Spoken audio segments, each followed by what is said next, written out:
Hi everybody, this is Ryan again, and I wanted to make a little video to help you with your first module. Your first module is discussion. So let's get started and go over this a little bit. I'll try to make a video for every module.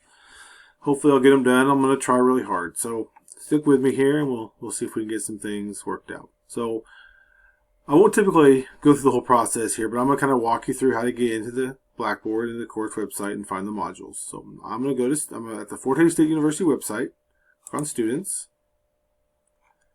And then I'm going to go to Blackboard. And then from Blackboard, I'm going to choose my course. And the courses will come up. And again, yours will look a little different. I'm an instructor, so mine looks a little bit different, but I'm going to go to Courses. And then I'm going to pick our course. And then from there, we're going to look on the left, and we're going to look at the course website. And then under the course website, there's a modules link. So I'm going to spin it out, and I'm going to click on Module 1, Discussion 1. And then remember over here, you can expand it out.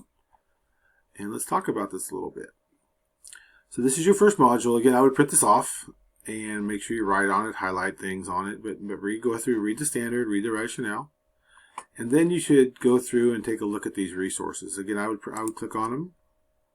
This first one is an article by Victoria Barnard. It's really good. It's kind of the basis behind this module. And I want to point out something to you on this article that I need you to use. So read through this, and it talks about the different types of data, like demographics, perception, student learning, and dual school processes. And she does a great job of discussing those pieces in here. But I really want you to focus on this Venn diagram here. And in the actual module, I ask you to look at this. So it kind of goes through and it asks you some questions and it talks about these different types. But really what I'm interested in is the overlaps. Like when you look at demographics versus school processes, and over here it tells us students' participation in different programs and processes. Okay. Over here, this overlap tells us if groups of students are experiencing school differently. So I'm really interested in where things overlap, like this one right here. This is the overlap of 3. So this tells us the impact of demographic factors and attitudes about learning environments and student learning. I really want you to think about where these overlap. So when I think about data, I think about it in terms of digging a hole. So when I look at demographics themselves, like ethnicity, gender, grade level, free and reduced lunches, things like that, that's like one scoop. That tells me some things about the whole population. When I take a look at the demographics and I compare it to, like, say, student learning, then I take another scoop and I'm starting to dig into it. I can start to see, is there differences within the learning of my different ethnic groups or my different poverty levels? Are my kids learning differently? Then what we can do is we can say, okay, now, are different groups of kids getting different programs? Or are all programs working the same for all types of kids? And is student learning the same for everybody? Or do I have subgroups that are not learning as well as others? So really think about these overlaps. And this one right here in the middle, this one is where everything overlaps. And this is kind of the big one. So there's like 3 or 4 levels here. Level 1 is this one. Level 2 is the overlap of 2. Level 3 is the overlap of 3 things. And then level 4 would be the overlap of 4 things. So I think about that as like digging a hole. The more scoops I take, the more I know about individual groups of students and what they can and cannot do.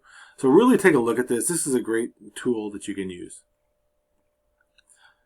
Then they go through here and they talk about the snapshot of the measures. And this is kind of what I was talking about, the intersection of 2 measures. Really make sure you take a look at this because there's some really good questions. And a lot of what we do with data is inquiry based, and this will really help you kind of get to that point.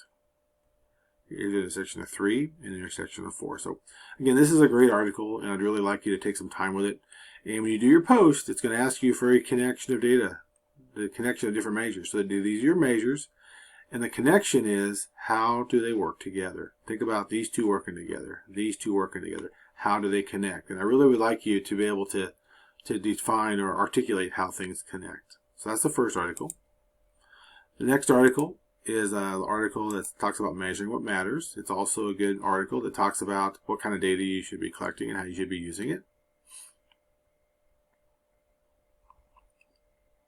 It's a short one. It's also by Barnard. So it talks about multiple measures and it talks about analysis, but it kind of goes a little deeper into that article. So take a look at it. And then the last one is another one on types of educational data. And it's a study guide, and it can kind of help you to walk through and to kind of, I guess, make sense of the data you're looking at. So it's just a table you can fill out. You don't have to submit this. It can just kind of for your own benefit here and trying to organize your thoughts. So now getting into the module itself. So you're going to, the first step is you're going to reflect on the data available in your school. You're going to think about the day, how data aligns with the 4 majors. I recommend if you have a principal, instructional coach, lead teacher or something, visit with them about this data. Then based on your conversation, you're going to construct and describe at least 4 data sources for each type. So what that means is for demographics, you're going to think about what are 4 data sources for demographics. Where does it come from? For student learning, what are 4 data sources? You're going to describe them. And you're going to continue to do that for all 4 majors. And then what you're going to do is you're going to think about, okay, now how do they connect? How do they connect? And that'll be your conclusion. You're going to think about how does demographics and student learning connect? How does perception and student learning connect? How does demographics, perception, and student learning all 3 connect? So you're really going to really trying to connect them and combine them and think about that Venn diagram and the overlaps. So here I tell you to use the Venn diagram and the types of educational data document. Again, you don't have to submit these. It's just there for help. Then what you're going to do is the next part is you're going to, in the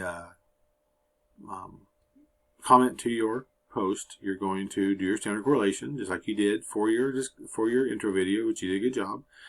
And then the last part of this is the interaction piece, or the feedback, or the collaboration piece. You're going to choose 3 of your classmates' discussion posts, and you're going to write a brief paragraph for each. You're going to use paraphrasing. So you're going to start things like "so," or "as you are," or "you're thinking." You're really going to try to paraphrase what the person said in their original post. Then you're going to ask some you're going to post some questions. And the easiest way to do that is to use clarifying questions. Which student specifically? What might be some conjectures you are exploring? What might be an example of that? So really, you're just going to post some questions. And the last piece is you should put some additional ideas on the table. Like, here is one idea, or one thought I have is, or here is a possible approach. So you're going to give them some feedback or some additional ideas. So once you do this, you're going to go back, and people are going to hopefully respond to your post. You need to go back and then look at the questions, look at the responses, and you should actually do a follow-up post to your original post based on what people are giving you for feedback. So that is the first module. And again, we're going to get better at this. This is the first one. Just take your time, do the best you can on it. And if you have questions, please reach out. So this is Ryan, and remember, I'm here for you. Just let me know how I can help. Talk to you later. Bye.